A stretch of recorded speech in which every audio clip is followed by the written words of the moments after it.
Kami di sini bersama Yang Xiao, pendiri Xiao Bank. Berapa banyak nasabah yang Anda miliki sekarang? 750.000. Itu adalah hasil yang fantastis untuk sebuah bank yang didirikan pada tahun 2022. Kami adalah bank baru dengan pertumbuhan tercepat di dunia. Kami tumbuh 2.500 nasabah per hari. Saya pikir rahasia utamanya adalah kami telah berhasil melakukan apa yang bahkan tidak ditetapkan oleh bankir selain sebagai tujuan mereka. Kami telah berhasil membuat nasabah kami mencintai kami, karena tidak ada orang yang menyukai bankir. Mereka dianggap sebagai kapitalis yang ingin mendapatkan keuntungan dari segala hal. Tetapi kami telah menciptakan interaksi emosional dengan klien kami. Bagaimana Anda menciptakan interaksi ini? Lebih dari separuh nasabah bank tidak menggunakan pinjaman. Dan kami juga membuat ketentuan bagi nasabah bahwa mereka tidak membayar bunga untuk menggunakan pinjaman kepada bank. Kami memiliki penawaran terbaik di pasar dan sistem penilaian yang unik. Rahasianya adalah ketika Anda merasa mudah dan nyaman dalam melakukan kegiatan sehari-hari, Anda akan mendapatkan emosi yang positif. Anda telah membuat sebuah revolusi. Sejumlah klien dalam waktu yang singkat dalam dunia perbankan yang basi dan konservatif adalah sebuah terobosan. Dapatkah Anda ceritakan apa rahasianya? Sangat penting ketika Anda menentukan strategi, bagaimana Anda akan berkembang. Ada 3 pertanyaan. Apa yang Anda berikan kepada klien? Bagaimana Anda melakukannya? Dan mengapa Anda melakukannya? Kesalahan terbesar adalah ketika Anda berpikir bahwa apa yang Anda ketahui adalah apa yang dibutuhkan pasar. Namun belum tentu demikian. Anda perlu memahami apa yang Anda lakukan lebih baik dari orang lain. Misalnya, apa yang membuat orang tidak berinvestasi dengan obligasi korporasi? Ini adalah kerumitan. Anda harus melakukan banyak hal, membaca banyak informasi. Namun kami membuat mekanisme yang sederhana dan nyaman untuk membeli obligasi dan memenangkan cinta klien kami dengan itu. Mengapa Anda berhasil? Kami berhasil karena kami menyadari apa yang dibutuhkan klien kami. Klien kami membutuhkan perbankan yang sederhana dan nyaman untuk investasi. Dan mengapa bank-bank lain tidak mengerti? Karena kesederhanaan adalah hal yang paling sulit dilakukan dalam bisnis. Karena yang rumit bisa dibuat sederhana, tetapi membuat sederhana itu sangat sulit. Apakah Anda berpikir untuk membangun sebuah bank dan bagaimana cara menghasilkan uang darinya? Apakah Anda seorang startup? Apakah Anda efisien secara operasional? Apakah Anda menggunakan dana Anda sendiri? Atau apakah Anda mengambil uang dari pasar? Keuntungan tidak akan pernah bisa menjadi alasan untuk tindakan Anda. Itu selalu merupakan konsekuensi dari melakukan sesuatu yang benar. Tujuannya seharusnya adalah penjualan, inovasi, dan bukan keuntungan. Itulah mengapa kami tidak memikirkan keuntungan. Dan sebagai konsekuensinya, kami telah menjadi efisien secara operasional. Dan kami tidak mengambil uang dari pasar. Kami baru saja berkembang, kami belum siap untuk menerbitkan saham. Sekarang semua analisis dunia mengatakan bahwa krisis tidak dapat dihindari. 3,2 kali lebih banyak pinjaman yang dikeluarkan daripada yang dihasilkan dunia. Apakah Anda siap menghadapi krisis? Kami siap menghadapi krisis. Karena Xiao Bank diciptakan untuk bekerja dalam kondisi ekonomi apapun. Bagaimana Anda menghasilkan 1 juta pertama Anda? Saya bekerja di Global Future Enterprise Group, dan kontrak tahunan saya berangsur-angsur meningkat. Pada tahun 2006, di akhir tahun saya diundang dan diberitahu bahwa saya telah melakukan pekerjaan dengan baik, dan ini bonusnya. Dan kemudian 1 juta muncul di rekening saya. Jenis mobil apa yang Anda miliki? Saya punya Mercedes Maybach di sini, dan di London saya punya Tesla Model X. Istri saya punya Porsche. Kapan Anda memulai Xiao Bank? Kami mulai pada musim gugur. Kami merayakan ulang tahun kami pada tanggal 28 September. Musim gugur ini kami akan merayakan 2 tahun. Bagaimana ruang pribadi Anda diatur? Olahraga, perjalanan, berapa banyak yang Anda habiskan per bulan? Saya berlari setiap hari di pagi hari. Kemudian saya pergi ke kantor. Kami mengadakan rapat proyek sepanjang hari. Kami selalu berada di tempat yang berbeda. Bisa di Hong Kong atau di Inggris. Biasanya rapat bisnis sampai jam 6 sore.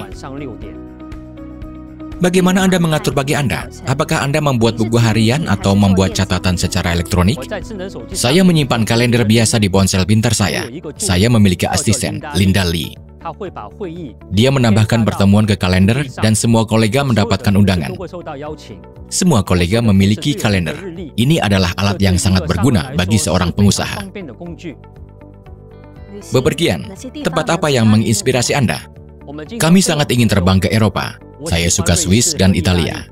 Saya sering ke Inggris. Saya pernah ke Amerika Serikat beberapa kali. Jika Anda memulai perjalanan Anda kembali, apakah Anda akan terjun ke dunia perbankan? Tentu saja. Menurut saya, hal ini sangat menarik. Saya suka menghasilkan uang, berurusan dengan keuangan, dan ketika saya lulus dari institut, saya memulai karir saya di bidang keuangan. Bagaimana pesan manajemen disebarkan di dalam bank Anda? Jika Anda ingin mengkomunikasikan sesuatu kepada karyawan, apakah menggunakan sistem pesan? Kami memiliki struktur yang sangat sederhana. Kami mencoba untuk mempertahankan format startup. Kami awalnya adalah startup non-klasik. Karena dalam startup klasik, ada persentase ketidakpastian yang sangat tinggi, risiko yang sangat tinggi, dan kebutuhan investasi yang wajib. Menurut saya ini adalah kriteria startup. Kami sangat memahami apa yang harus dilakukan. Kami tahu bagaimana melakukannya. Kami memiliki pemahaman tentang pasar. Saat kami memulai, kami membuat rencana bisnis yang cukup berani. Dengan pertumbuhan yang agresif, kami melampauinya 3 kali. Apakah Anda harus menetapkan tujuan ambisius yang besar? Kami bahkan tidak dapat membayangkan bahwa kami mencapai kesuksesan seperti itu. Kami mengerti bagaimana cara berkembang, tetapi kami memiliki model bank klasik. Kami bahkan tidak akan disebut bank jika kami tidak perlu menarik simpanan. Kami membuatnya sangat nyaman bagi klien untuk berinteraksi dengan layanan. Dan kami disebut bank agar nasabah memahami bahwa kami memiliki dana jaminan. Jika Anda menempatkan deposito atau membeli obligasi, itu akan dikembalikan bahkan jika terjadi sesuatu pada bank. Kami membayar kontribusi setiap kuartal, sehingga menjamin keamanan dana nasabah.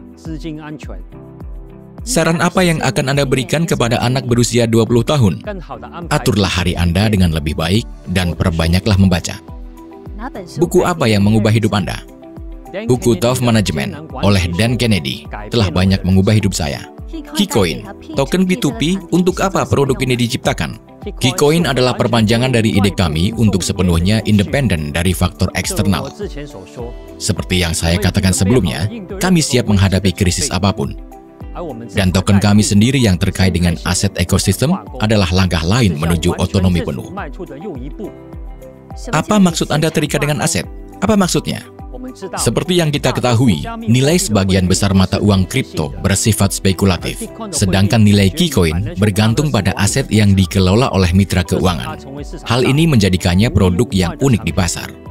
Apakah dengan dibukanya platform P2P dan seri baru obligasi dengan imbal hasil yang rendah, berarti Anda tidak lagi berencana untuk menerbitkan obligasi korporasi? Tidak, ini tidak terkait sama sekali. Perdagangan P2P sangat populer, dan ini adalah produk lengkap lainnya di mana klien bank mendapatkan uang. Mengenai penerbitan obligasi, bukan kami yang mengatur imbal hasil, melainkan perusahaan-perusahaan yang mengatur imbal hasil. Kami menerima permintaan pembiayaan dan kemudian diserahkan kepada kepala ahli obligasi kami, Rong Tang. Jadi, ketika kami mendapatkan permintaan pembiayaan, maka kami akan menerbitkan obligasi.